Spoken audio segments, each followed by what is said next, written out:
Professor and author Brené Brown recently wrote, "When we have no relevant experience or expertise, the vulnerability, uncertainty, and fear of these firsts can be overwhelming.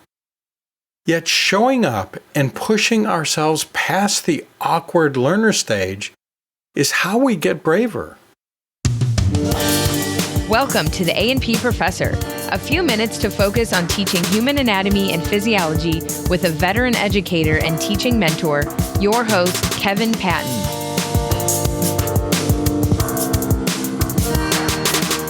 In this episode, I talk about fumbling first tries, Zoombombing, a protein folding game, and keeping teaching slides simple.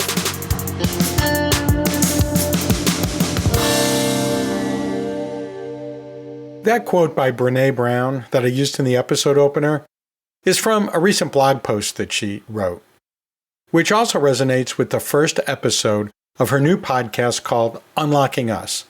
And it emphasizes something that I've seen in my students and in myself over the years. That is that whole set of fearful, panicked, frustrating, maddening, trying emotions that we experience when we're doing something for the first time. What Brown calls an FFT, which stands for, well, I'm not sure how I can say this without getting my podcast kicked out of 14 different countries. Let's just say effing first time. I like having a name to call it, and Brown emphasizes that naming it and recognizing it can help us a lot. But for me, FFT stands for Fumbling First Try. That's because for me, the F-bomb is the nuclear option, which I'd rather hold in reserve for something really, really, really, really big. But this pandemic thing may be the time you want to consider using Brown's version of FFT instead of mine. But for me, it's still in reserve. For now. If you've been around me or my podcast for a while, you've heard this from me already. But it's probably a good time to revisit it. That is the idea that trying something new to us is always going to be frustrating. It's going to produce any or all of those FFT feelings.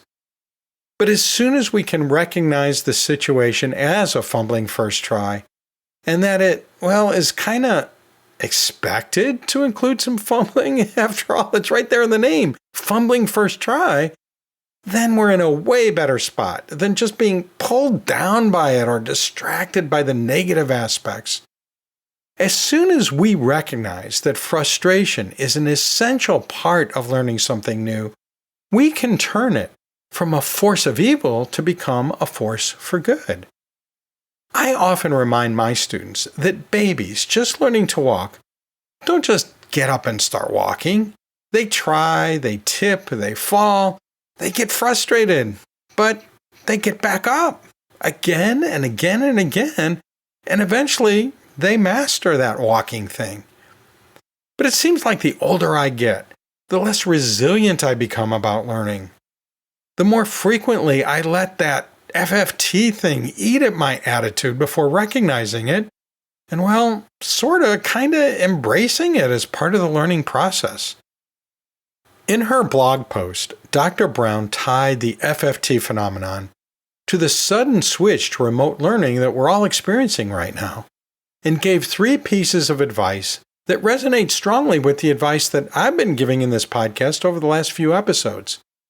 Now, I recommend that you read her post, but in a nutshell, she summarized 3 key principles in going to remote learning successfully. Her first one is build the container first.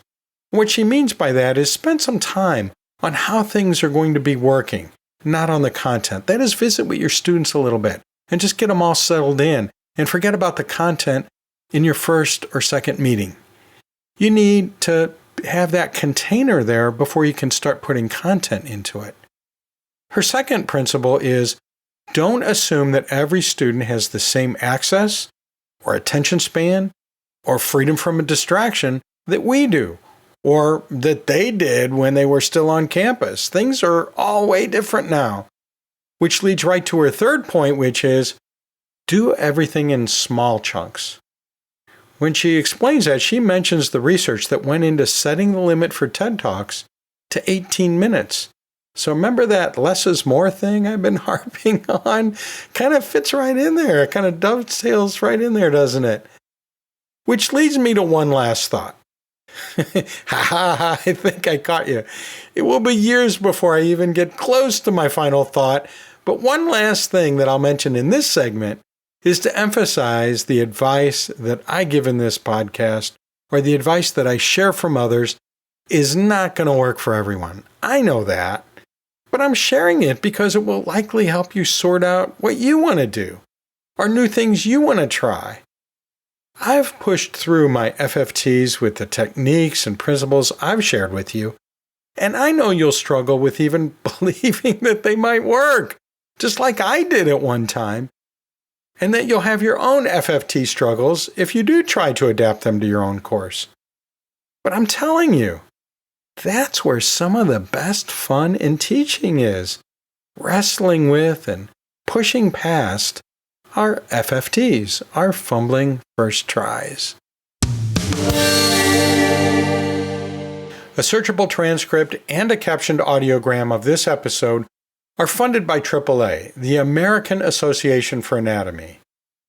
The April annual meeting of AAA had to be canceled, we know that, but AAA is doing something that's, well, just kind of amazing. They put together what they're calling the Virtual Annual Meeting Week, or VAMW for short.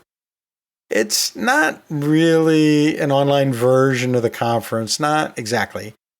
Instead, it's this well thought out set of resources and activities and so on. For example, there's a whole list of open access online symposia and other events that you can choose from. There's an anatomy art show. There's a rundown of some of the research highlights that would have been explored at the meeting had the meeting actually taken place. And well, it's just hard to describe. It runs from April 6th to April 10th, so you want to tune in soon, now.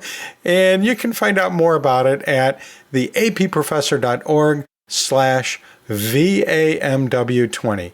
Again, theapprofessor.org/VAMW20.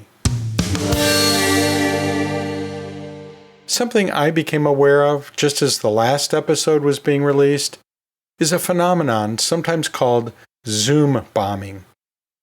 So I put some links in the show notes for the last episode, but it was too late to add it to the audio. So I'm doing it now. Zoombombing is like photobombing, where somebody intrudes into your photo that you're taking. Only instead of intruding into your photo, they're intruding into your Zoom meeting or Google Hangouts Meet or Skype or GoToMeeting or Yuja or whatever it is that you're using. They're either not supposed to be there but got into your meeting anyway, or they're supposed to be there but they're disrupting the flow of your web meeting by posting offensive or distracting texts in the chat window, or harassing other students with private chat messages, or suddenly sharing their screen with the whole class. And what's on their screen may be something no one should be seeing. Now, depending on how closely you watch what's happening in the chat window or even on the main screen, you may not even be aware it's going on. And if you are aware, it's hard to figure out the best strategy for handling it. Now, I got pretty much nothing to tell you on that score. It's never happened to me, and I don't know how I'd react, but I'm starting to think about it. Back in the olden days, when I was an apprentice lion tamer, the first thing I learned before going into a cage of big cats is what I'd do if something went wrong. And things did go wrong sometimes. And those preparations may have literally saved my life. So you bet I'm going to think through some strategies about what to do if I get Zoom bombed. But as in lion taming, the very best strategy is to avoid having problems in the first place. Luckily, that kind of advice is easy for me to give you because somebody's already done that. The folks at Zoom. They've posted a whole set of ways to avoid being Zoom bombed, which mainly all boil down to adjusting your settings. Most of us just use the default settings on anything that we're new to because, well, they must be there by default because they work well. And that's true in Zoom and other web meeting platforms. But the default settings don't usually limit functionality in ways that prevent Zoombombing. Things like adding a password before anyone can log in, and distributing that password directly to students, perhaps in the learning management system, just a few minutes before the meeting starts, so it's less likely to get into the wrong hands. I've again added those links I mentioned before in the show notes and episode page at theapprofessor.org/66. And I also updated my sample student handout for web meeting skills to include advice about not sharing login credentials with others and about avoiding disruptions. That student handout is available in the free TAP app as a PDF download, and you're welcome to use it as is or adapt it for your own course. The free distribution of this podcast is sponsored by the Master of Science in Human Anatomy and Physiology Instruction, the HAPI degree. A few days ago, I got a note from one of our HAPI graduates who wanted to thank us for the prep and online teaching she received in the HAPI program. She said that due to her school being shut down until further notice, everyone had to transition to online teaching of students. A familiar story, right? And she said that she feels very comfortable doing this because of the instruction, experience, and practice she got through HAPI, as well as the exposure to the best online practices. She said that she uses what she learned in HAPI on a daily basis, and that was true even before the COVID-19 shutdown. Check out this online graduate program at nycc.edu/HAPI, that's HAPI, or click the link in the show notes or episode page. Hey, there's a new cohort forming right now, so maybe you want to get in touch with them soon. I've always spent a bit of time in my A&P courses talking about protein folding. Why bother? Isn't that like way more than beginning students need to know for an A&P course, preparing students for health careers? Yeah, maybe. But I think that beginning A&P students benefit from knowing at least a wee little bit about protein folding. Knowing the very basic principles of protein folding helps students visualize the complex shape of proteins. And that, in turn, helps them understand that it's all about shape. As a matter of fact, I repeat that phrase a lot throughout my course, the phrase, it's all about shape, when we encounter proteins doing what they do. So it's all about shape when they're trying to understand how proteins like enzymes, receptors, and, well, most other proteins work. Proteins that they're going to encounter many times throughout their A&P course and beyond. Because it underlies all concepts about human proteins, I consider protein folding a core concept that I can use as a running thread in my stories over the course of 2 semesters to help students understand a lot of different things about the structures, actions, and roles of proteins in many different parts of the human body. My students are very familiar with that invocation of the phrase, it's all about shape, when I'm telling stories about signal transduction in the nervous or endocrine system, or how cells are connected to each other, or why this enzyme will work here in this process but not over there in that process, or even just the basics of how enzymes work in general. Besides that, protein folding has become a key concept in understanding not only how the body functions, but how to intervene therapeutically in important diseases. If new therapies based on understanding protein folding continue to emerge, a set of therapies that many of our students will likely encounter in their professions, don't we owe it to them to cover the basic ideas of protein folding? And yes, working out puzzles of protein folding are being used even as we speak to work out potential therapies for COVID-19.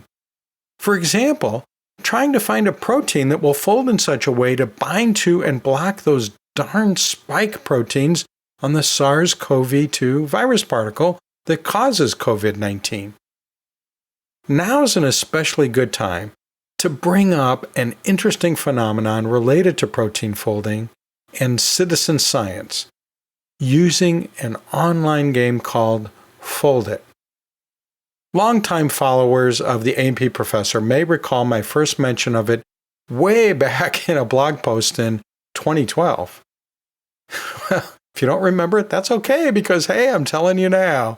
The Foldit game is an online puzzle game in which anybody can try their hand in finding which way a given protein folds most efficiently. Interestingly, this is proven to yield useful results for biochemists not obtainable by traditional methods. The Foldit team is always swapping out projects to work on, but recently there's been a focus on protein binders that may help us treat, or at least better understand the mechanisms of COVID-19. Beside the option of us or our students going into Foldit on our own because, well, we've had it with board games and tabletop jigsaw puzzles, the folks at Foldit do have some resources at the Foldit site for educators wanting to integrate the game into the curriculum. Just go to fold.it, that's fold.it, or use any of the links about this in the show notes or episode page at the approfessor.org/66. Marketing support for this podcast is provided by HAPS, the Human Anatomy and Physiology Society, promoting excellence in the teaching of human anatomy and physiology for over 30 years. Now, HAPS has been having some great virtual town hall meetings where members share what's working for them and what's not working during this pandemic emergency. Even if you don't need advice or have any to offer, it's really nice to just hang out with other A&P teachers. To get connected to HAPS, go visit them at the approfessor.org/HAPS. That's HAPS. Hey, remember Chase DeMarco? He's that memory expert that was a guest on episode 64. He helped explain memory palaces and how a memory palace can help our students remember a large amount of information and how concepts connect with each other. Well, he's got this really interesting event coming up that I thought that you would be interested in, maybe even your students will be interested in. So Chase, tell us about what you got coming up here. Hello, A&P community. This is Chase DeMarco from FreeMedEd. As part of our mission is to create free medical education resources, thus FreeMedEd, I wanted to let the community know about a free upcoming event we are putting on. The Online Medical Education Summit is going to be the first virtual summit, to my knowledge, of its kind. We will have several guest expert lecturers and physician educators sharing years of value and experiences in medical education on our main stage.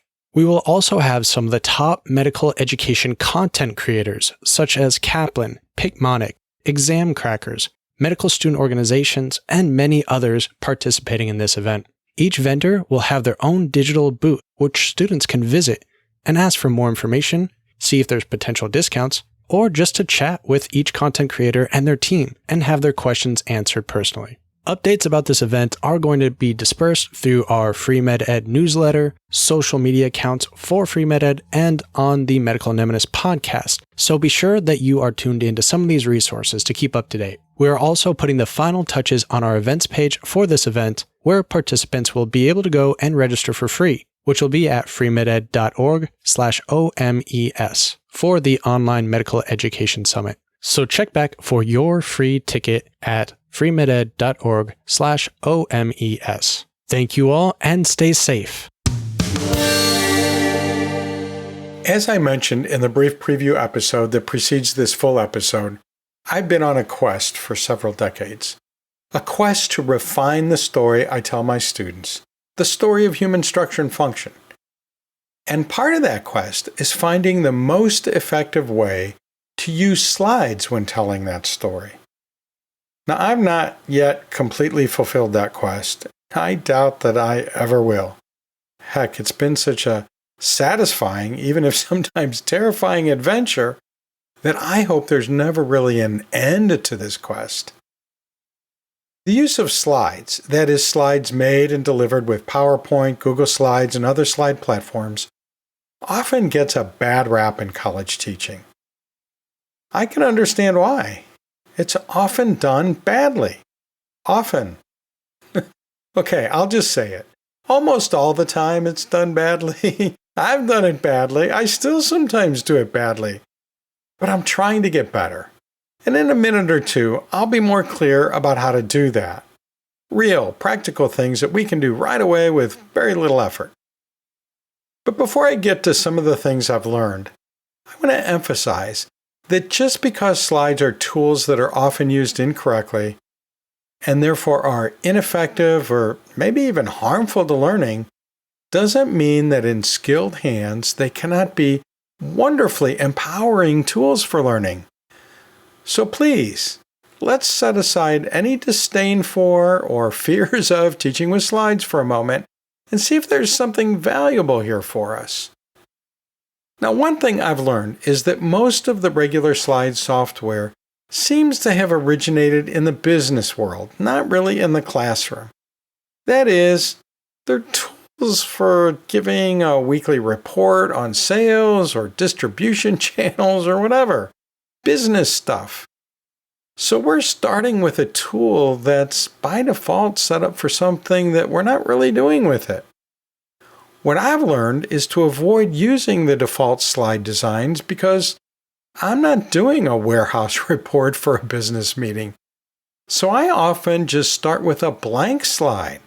Just like in the olden days, I'd start with a blank chalkboard. Or I might look past those first few slide designs that are offered in the panel or ribbon. You know, those ones that we have to choose from. And I just keep going, keep browsing down until I find one better suited for what I want to do. And then push that up into the top of my list of slide designs to choose from. What is it that I want to do, though? I've found that I have to think long and hard about my answer to that before I know what I want to do with my slides.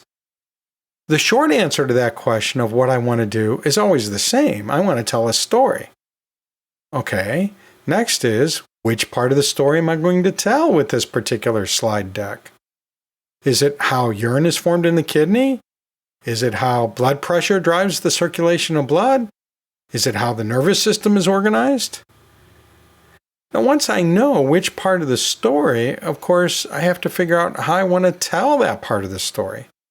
As I've mentioned in previous episodes, how each of us tells the same story varies with the storyteller. So I need to plot out a version that tells the story simply and accurately, but still holds the interest of my students. Now I'm ready to start making slides. What I used to do, and not found ideal, is to simply lay out an outline of facts, then somehow convert that outline to a slide deck. That's kind of the standard approach, it seems. What I found works way better is to have an outline of my story, yeah, sure, but give that to students ahead of time. Sort of like the program in a play or a detailed table of contents in a book. The broad strokes, the settings of each scene, and all the complex terminology spelled out so that I don't have to disrupt the flow of my story by stopping and spelling things out slowly. What I often used to do was just have slide after slide with lists of bullet points. Actually, before I did that, I'd often have whole sentences or even short paragraphs as an unbulleted mass of text. After I realized that my students were squinting up at the screen and reading the paragraph and not really following my brilliant and dramatic storytelling, I stopped that. So I did the next best thing and broke those up into bulleted lists, and that does work a lot better. But not great. What worked even better was to edit each bullet point down to a very few keywords. And then I print them again. and then again until they were keywords, not complete thoughts. And then I found something that works even better.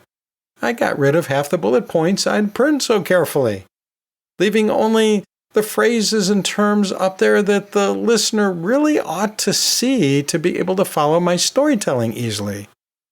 And you know what I found out? That neither I nor they really needed those few bullet points that I had left.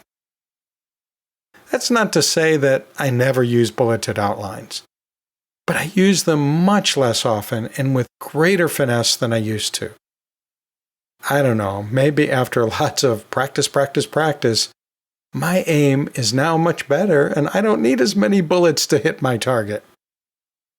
I also found out that if I used bulleted information, it only works if it's organized into indented lists.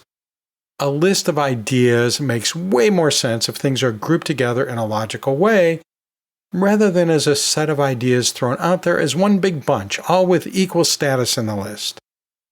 And I also found out that if I spent just a few minutes learning how to fade in one line or one group of lines at a time, that is, as they come up in my oral storytelling, it works even better.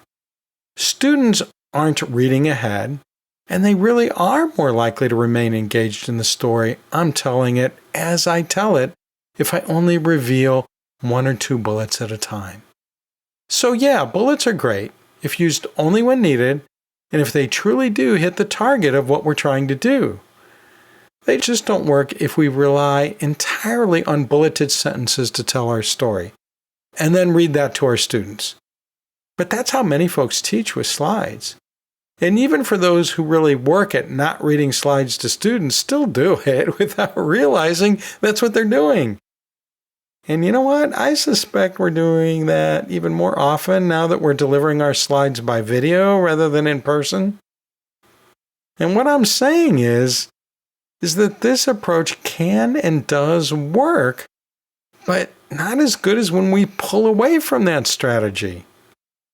What I've found is that in A&P in particular, our story is much better suited to have very sparse text in our slides.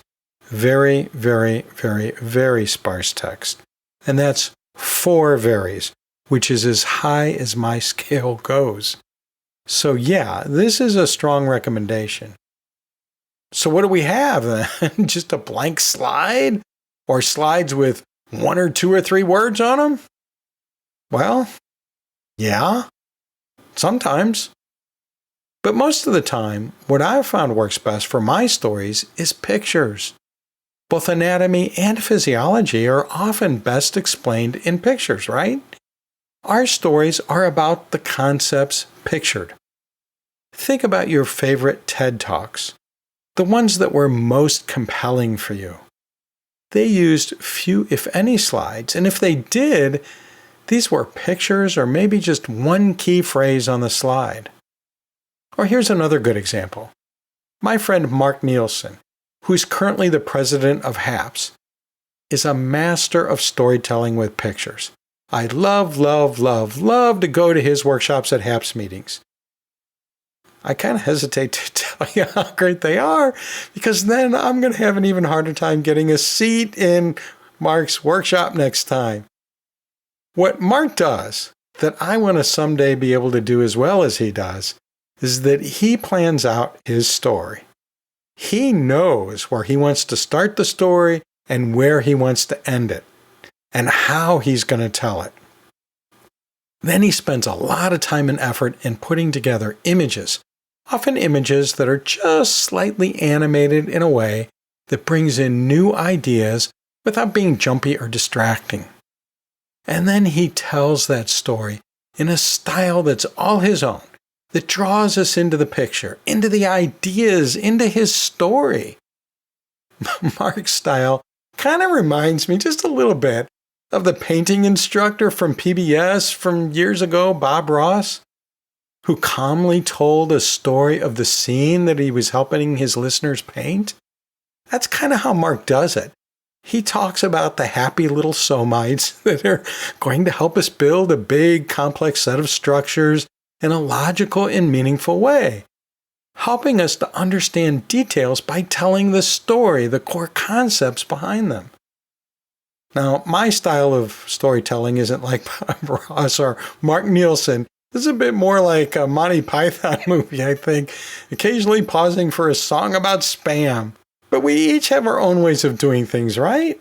My point is to be intentional about that and then make our slides serve that story, not have our story serve our slides.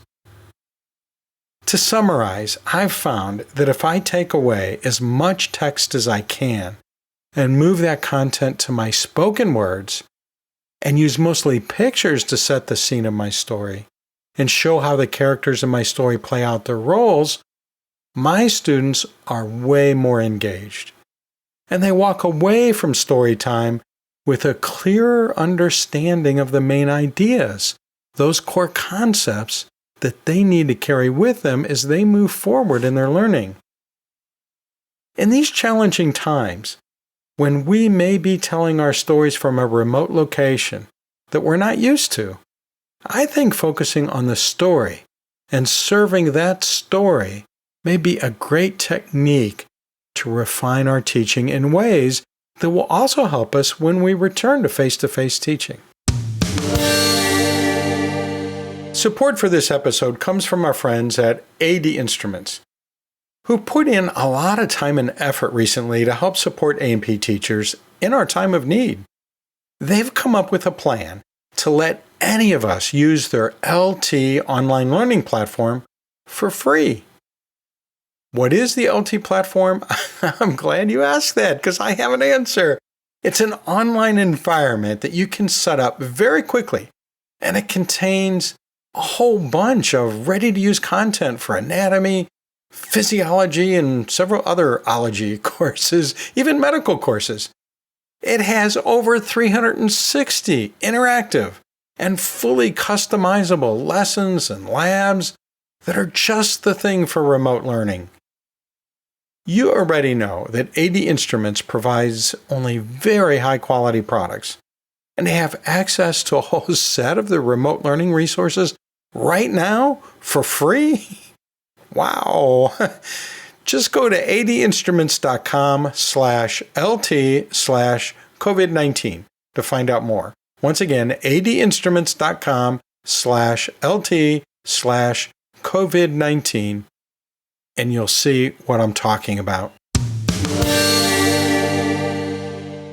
Don't forget, I always put links in the show notes and at the episode page at theapprofessor.org/66 in case you want to further explore any ideas mentioned in this episode, or if you want to visit our sponsors who all have interesting things going on right now, right? And you're always encouraged to call in with your questions, comments, and ideas at the podcast hotline. That's 1-833-LION-10 or 1-833-546-6336. Or send a recording, a written message to podcast@theapprofessor.org.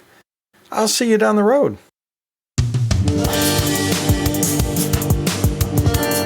The A&P Professor is hosted by Dr. Kevin Patton, an award-winning professor and textbook author in human anatomy and physiology.